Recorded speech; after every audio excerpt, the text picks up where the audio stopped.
కడప జిల్లాలో ఇంటర్ విద్యార్థిని హత్య కేసు సంచలనంగా మారింది. గండికోట విద్యార్థిని హత్య కేసులో సస్పెన్షన్ కొనసాగుతోంది.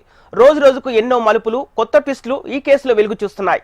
దీంతో ఈ కేసును ఏపీ పోలీస్ శాఖ సీరియస్ గా తీసుకుంది. యువతిని బైక్ పై గండికోటకు తీసుకెళ్లిన లోకేష్ ను ఇప్పటికే పోలీసులు అదుపులోకి తీసుకుని విచారిస్తున్నారు. అయితే ఆ యువతిని గండికోటలో వదిలేసి వెళ్లానని లోకేష్ చెబుతున్నాడు. యువతిని డ్రాప్ చేసి సింగిల్ గా బైక్ పై వెళ్తున్న లోకేష్ దృశ్యాలు అక్కడున్న సీసీ కెమెరాలో రికార్డ్ అయ్యాయి.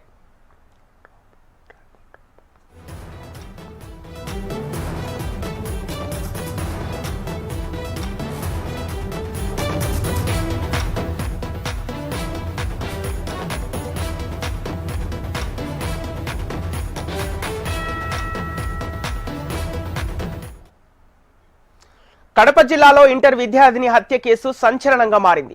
గండికోట విద్యార్థిని హత్య కేసులో సస్పెన్షన్ కొనసాగుతోంది. రోజు రోజుకు ఎన్నో మలుపులు, కొత్త ట్విస్టులు కేసులో వెలుగు చూస్తున్నాయి.